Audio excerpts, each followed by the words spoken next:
ಹುಡುಕಿ ಚೆಕ್ ಮಾಡಿ ಹೇಳಬೇಕು ಡಾಕ್ಯುಮೆಂಟ್ಸ್ ಯಾಕೆ ಇಲ್ಲ, ಕಾರ್ಲೇಟಿವ್ ಡಾಕ್ಯುಮೆಂಟ್ಸ್ ಏನಾದರೂ ಸಿಗುತ್ತಾ ಅಂತ ನೋಡಬೇಕು. ಸೊ ಈ ಥರ ನಾವು ಕಂದಾಯ ಇಲಾಖೆ, RDPR ಮತ್ತು woman and child, food department, ಕೆಲವೊಂದು ಕಡೆ ಜಾಯಿಂಟ್ ಸರ್ವೆ ಮಾಡಬೇಕು ಅಂತ ಇಶ್ಯೂಸ್ ಇತ್ತು ಫಾರೆಸ್ಟ್ ಅವರು ಮತ್ತು ಕಂದಾಯ ಇಲಾಖೆಯವರು. ಅದು ಕೂಡ ನಾವು ಫಾರೆಸ್ಟ್ ಡಿಪಾರ್ಟ್ಮೆಂಟ್ ಅವರಿಗೆ ಸೂಚನೆ ಕೊಟ್ಟಿದ್ದೀವಿ ಮತ್ತು DDLR ಕೂಡ ನಾವು ಸೂಚನೆ ಕೊಡ್ತೀವಿ. ಎಲ್ಲಿ ತತ್ಕಾಲ್ ಕೂಡಿದ್ದು ಹದ್ಬಸ್ತದ್ದು ಪೆಂಡಿಂಗ್ ಇದೆ, ಲಾಂಗ್ ಸ್ಟ್ಯಾಂಡಿಂಗ್ ಇದೆ, ಅದನ್ನು ಇಮಿಡಿಯೇಟ್ ರಿಸಾಲ್ವ್ ಮಾಡಲಿಕ್ಕೆ ನಾವು ಸೂಚನೆ ಕೊಡ್ತೀವಿ. ಮತ್ತು EO ಅವರಿಗೆ ವಿಶೇಷವಾಗಿ ನಾನು CO ಅವ್ರ ಗಮನಕ್ಕೂ ನಾನು ತರ್ತೀನಿ. ಇಲ್ಲಿ ಸುಮಾರು ಇಶ್ಯೂಸು ಗ್ರಾಮ ಪಂಚಾಯತಿ ಇಶ್ಯೂಸ್ ಇದೆ, ವೈಯಕ್ತಿಕವಾಗಿ ಅವ್ರ ಗಮನ ಹರಿಸಲಿಕ್ಕೆ ನಾನು ಸೂಚನೆ ಕೊಡ್ತೀನಿ. ತಾಲೂಕಲ್ಲಿ ಮೇಡಮ್ ಡ್ರಿಂಕಿಂಗ್ ವಾಟರ್ ಅದರ ಇಶ್ಯೂಸ್ ಏನಾರು ಇದೆಯಾ ಮೇಡಮ್? ತಾಲೂಕಿನಲ್ಲಿ ಒಂದು ಅರ್ಜಿ ತಿಂಗಳ ವರ್ಷಾನುಗಟ್ಟಲೆ ಆದರೂ ತಾಲೂಕು ಪೌರನಿವಾಸ ಖಾತೆಗಾಗಿ ವಿನಂತಿ ಕೊಟ್ಟರೆ ನಮ್ಮ ಇಡೀ ಜಿಲ್ಲೆಯಲ್ಲಿ ವಿಲೇವಾರಿ ಆಯ್ತಾ ಇಲ್ಲ. ಇಡೀ ಪ್ರಾಬ್ಲಮ್ ಏನು ಇದು ಸರ್ವರ್ ಪ್ರಾಬ್ಲಮ್. ಆಮೇಲೆ ಪ್ರಾಬ್ಲಮ್ ಆಗಿದೆ. ತಾವು ಹೇಳಿರೋದು ಸರಿ ಇದೆ. ನಮ್ಮ ಇಡೀ ಜಿಲ್ಲೆಯಲ್ಲಿ ಸುಮಾರು 5 ಲಕ್ಷ RTCಗಳು ಪೌತಿ ಆಗಿದೆ, ಅಂದರೆ ಪೌತಿ ಆಗಿರೋ ಹೆಸರು ಬರ್ತಾ ಇದೆ. ಇದು ಇಡೀ ಜಿಲ್ಲೆದು.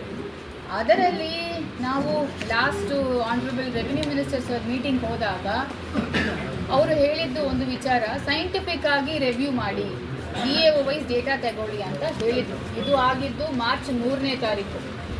3ನೇ ತಾರೀಕು ಆದ ನಂತರ 4ನೇ ತಾರೀಕು ನಾವು ಇಲ್ಲಿ ಬಂದು ಡೇಟಾ ಎಲ್ಲ ತಗೊಂಡು ನೋಡಿದಾಗ ಮ್ಯಾಕ್ಸಿಮಮ್ ಪೆಂಡೆನ್ಸಿ ಇದ್ದಿದ್ದು ಕುಣಿಗಲ್ ತಾಲೂಕಲ್ಲಿ. ಸೊ ಹಾಗಾಗಿ ಇವರು ತುಂಬ ಸ್ಟ್ರಿಕ್ಟಾಗಿ ತಹಸೀಲ್ದಾರ್ಗೆ ಟಾರ್ಗೆಟ್ಸ್ ಹೆಚ್ಚುವರಿಯಾಗಿ ಕೊಟ್ಟಿದ್ದೀವಿ ಮತ್ತು VAOs ಮತ್ತು ಇನ್ನೂ 1-2 ಸಾರಿ ನಾವು ತುಮಕೂರಿಗೇನೆ ಕರೆಸಿ ರಿವ್ಯೂ ಮಾಡಿಸಿದ್ದೀವಿ ಭಾಳ ಸ್ಟ್ರಿಕ್ಟಾಗಿ VAO ವೈಸು.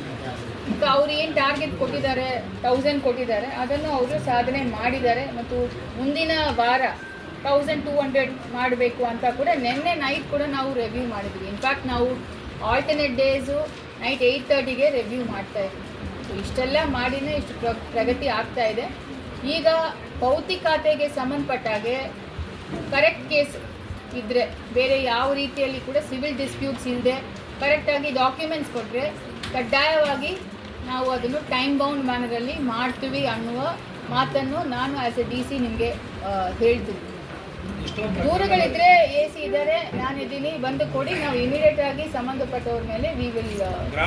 ಜೀನಿ ಸ್ಲಿಮ್ ತಗೊಳಕ್ಕೆ ಸ್ಟಾರ್ಟ್ ಮಾಡಿದ್ನು, ಅವಾಗ ಮಂತ್ಲಿ ಪೀರಿಯಡ್ಸ್ ಆಗ್ತಾ ಇದೀನಿ. PCOD ಪ್ರಾಬ್ಲಮ್ ನಾರ್ಮಲ್ ಆಗಿದೆ, ಥೈರಾಯ್ಡ್ ನಾರ್ಮಲ್ ಆಗಿದೆ. ಪೀರಿಯಡ್ಸ್ ಎಲ್ಲ 6 ಮಂತ್ ಆದ್ರೂ ಆಗ್ತಾ ಇದ್ದಿಲ್ಲ, ಇವಾಗ ರೆಗ್ಯುಲರ್ ಪೀರಿಯಡ್ಸ್ ಆಗ್ತಾ ಇದೆ. ಜೀನಿ ಸ್ಲಿಮ್ ನ ಯೂಸ್ ಮಾಡಿ 8 ತಿಂಗಳಲ್ಲಿ 55 kg ಸಣ್ಣ ಆಗಿದ್ದಾರೆ. ಜೀನಿ ಸ್ಲಿಮ್ ತಗೊಳ್ಳಿ, ಬೇಗ ಸಣ್ಣ ಆಗ್ತೀರಾ, ಫ್ಯಾಟ್ ಲಾಸ್ ಆಗ್ತದೆ. ಜೀನಿ ಸ್ಲಿಮ್ ನ ಯೂಸ್ ಮಾಡಿ 100% ಯಾವುದೇ ಸೈಡ್ ಎಫೆಕ್ಟ್ ಇಲ್ದಂಗೆ ಸಣ್ಣ ಆಗ್ತೀರಾ.